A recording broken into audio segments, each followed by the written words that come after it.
સંવાદમાં ફરીવાર આપ સૌનું સ્વાગત છે. આપણે વાત કરી રહ્યા છીએ ડોક્ટર અંબાદાન રોહડિયા સાથે. રોહડિયા સાહેબ, સામાન્ય રીતે ભાટ, ચારણ, ગઢવી, બારોટ આ ચાર શબ્દો આપણે ત્યાં જુદા જુદા સંદર્ભમાં વપરાતા હોય છે અને લોકો એમ માનતા હોય છે કે આ બધું કંઈક અલગ અલગ છે. એમાં ક્યાંક બે ભેગા છે, ક્યાંક અલગ છે, તો એ તફાવત શું છે? સાચી વાત એ છે સાહેબ કે બારોટ પરંપરા છે. બારોટ બધી જ્ઞાતિ સાથે સંકળાયેલા છે. એટલે માનો કે બ્રાહ્મણ, લુહાણા, વાણિયા, આહિર દરેક 18 આલમ હોય તો એની સાથે પેલી બારોટ પરંપરા સંકળાયેલી છે. એટલે એ જ્ઞાતિના બારોટ હોય. બારોટનું મુખ્ય કામ વહીઓ રાખવાનું. એટલે આજે જે આપણે મ્યુનિસિપાલિટીમાં પેલા જન્મ મરણના રેકોર્ડ રાખીએ છીએ એમ પેલા બારોટો વહીઓ રાખે. અને વિદ્વાનોએ જેણે એનો અભ્યાસ કર્યો છે તો એમ કહે છે કે બારોટોની વહીઓ છે સંસ્કૃતિના વીરડા સાહેબ. અરે વાહ! બહુ જ કલાત્મક રીતે એ લોકોએ સંસ્કૃતિને સાચવી છે. આજે આપણે સર્ટિફિકેટ મેળવીએ છીએ પણ એક વખત જો બારોટના ચોપડે નામ હોય ને મધ્યકાળે તો પછી એના કોઈ પ્રમાણપત્રો મેળવવાના નહોતા રહેતા. કારણ કે બારોટને તમે લાખ પૈસા આપો પણ એ અનોરસ સંતાન હશે તો એવા સંતાનનું નામ વહીમાં નહીં લખે.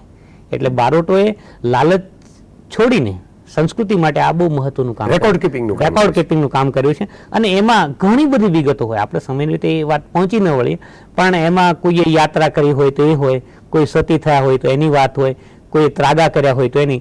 એટલે સંત, સતી, સુરા એ બધાની વાત ડોક્યુમેન્ટરી રીતે બારોટોની વહીમાં સંચવાઈ છે. બીજી વસ્તુ કે ચારણ છે તો ચારણ અને ગઢવી એ એક કોમ્યુનિટી છે. બારોટ અને ભાટ અલગ કોમ્યુનિટી. તો બારોટનું આ કામ હતું. ચારણ છે એ માત્ર ક્ષત્રિય સમાજ સાથે સંકળાયેલો હતો પણ એમાં પણ બધા ચારણો કઈ રાજ્યાશ્રિત હતા નહીં. ઘણા બધા ચારણો માલધારીઓ હોય, પોતાનું પશુપાલનનું કામ કરતા હોય અને સાહિત્યની ઉપાસના કરતા. પણ એ એક સ્વતંત્ર કોમ્યુનિટી છે.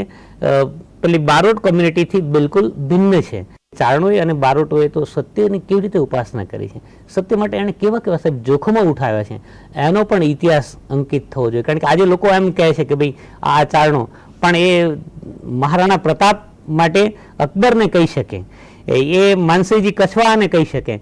ચારણોએ 1857માં એ પૂર્વે એટલે મોગલ સત્તા હતી ત્યારે પણ, અંગ્રેજો હતા ત્યારે પણ અને રાજવીઓ હતા ત્યારે પણ, તો એ રાજ્યાશ્રિત હોય પણ એની વાણી છે એને કોઈ અટકાવી ન શકે. અને એ એટલી જ ખુમારીથી કહ્યું છે ચારણો આજે જીવંત રહ્યા હોય સમાજમાં તો એની આ સત્યની ઉપાસનાને કારણે રહ્યા છે. સાહેબ, દેવી પુત્ર ગણાય આમ તો ચારણ, અને છતાં સર્વધર્મ સંભાવની ખૂબ સરસ વાતો કંઈક ચારણી સાહિત્યમાં પણ છે. હા, બહુ જ મહત્વની વસ્તુ છે કે ચારણ આય પરંપરા એમનામાં હતી. એટલે એ આય પરંપરાને કારણે આય ખોડિયાર, આય નાગબાઈ, આય કામબાઈ, આય હાંસબાઈ અનેક માતાજીઓ થયા છે. પણ એ માતાજીઓ એટલે એ પેલા પૌરાણિકમાં એના નામ નહીં મળે. એ તો એ પોતે જ એમના માતા પિતા હોય, એમના પરિવાર હોય, એ બધી સ્થિતિમાં એમણે માત્ર પોતાની જીવનશૈલીને કારણે, આદર્શ પાલનને કારણે એને આ લોકોએ આઈનું, માતાજીનું માન આપ્યું, માતાજી તરીકે એને ઓળખ્યા. પણ શેને કારણે? એના વ્યક્તિત્વને કારણે અને સૌને સાથે રાખીને નિર્ભીક રીતે જીવન જીવવાને કારણે. એ સદાશિવના સમયમાં તો મુસ્લિમ આક્રમણો વધી ગયેલા પણ છતાં એણે પોતાની વાત કરી કે તાહરે હિન્દવાણી તુર્કાણી બબ્બે રાણી કહે કોણ સુહાગણી રાણી. એ પ્રભુ, તારે તો આ હિન્દુ ને મુસલમાન બે એક છે. તું જ ભરતાર ભાવે બેડવે, તત્ખણ તેડે તત્ખણ છોડે. તું એને પત્ની રૂપે બેની બાજુમાં બેસાડે છે, તું જ ક્યારેક એને ઝઘડાવે છે. અને આ તો કોઈક મંદિરમાં જાય છે તો કોઈક મસ્જિદમાં જાય છે, એમાં ફેર ક્યાં છે? કોણ? એક અલ્લુજી કવિ હતા, એણે કહ્યું કે કોણ હિન્દુ કોણ તુર્ક, કોણ મુલ્લા કોણ કાજી. આ હિન્દુ ને તુર્કના વાડાઓ ખોટા છે, તમે રહેવા દો. એ ભેદભાવથી કશું નહીં થાય. કાગબાપુએ પણ આ જ વાત આખી સહેજ જુદી રીતે મૂકી.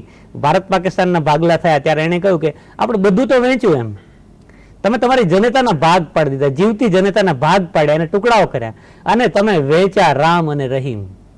તમે રામ અને રહીમને પણ વેચી દીધા. હિન્દુ અને મુસલમાનને આ રીતે ભાગલા પાડીને આ રીતે લડાવવાથી શું કામ, શું કરવું? અને એ જ વાત એમણે અનેક કાવ્યોમાં કરી છે. સાહેબ, બહુ જ સરસ સંવાદ રહ્યો આપણો. અને જતા જતા સમાપનમાં હું આપણે વિનંતી કરું કે આપને જે ખૂબ ગમતો હોય એવો કોઈ ચારણી સાહિત્યનો દુહો અમને સંભળાવો. કાગબાપુનો એક સરસ દુહો છે. તો કે મોડે મોડે બોલું માન ત્યાં સાચે નાનપણ સાંભળે, પછી મોટપની મજા મને કડવી લાગે કાગડા. જે ભાઈ આ કાગબાપુએ પોતાના જ માતાજીની સ્મૃતિમાં લખેલા દુહાઓ છે. પણ ઘટના એવી બનેલી કે કાગબાપુના માતાજી બીમાર હતા અને કાગબાપુને કોઈક કામે ગામત્રે જવાનું થયેલું. અચાનક માનું દેહાવસાન થયું. પાછળ માણસ તેડવા મોકલ્યો સાંઢીઓ લઈને, અને કાગબાપુ આવ્યા ત્યારે માને તો સાથે લઈ લીધેલા. પણ માને સાથે સૂતેલા જોઈને કાગબાપુના હૃદયમાં જે સંવેદના કાવ્ય બનીને આવી એ આ દુહાઓ છે. આવા 8 દુહાઓ લખેલા, અને કહે છે કે ત્યાં જે હાજર હતા એ બધાની તો આંખ ભીંજાયેલી, પણ જાણે માએ પણ હોંકારો ભણ્યો કે બેટા આવી ગયો. તો આ પરંપરા, આ દુહામાં શબ્દની કઈ તાકાત છે એનું એક આ સરસ ઉદાહરણ પણ આપણે કહી શકીએ. ખૂબ સરસ સાહેબ, અને આપ સંવાદમાં આવ્યા એના માટે આપનો ખૂબ ખૂબ આભાર. આભાર.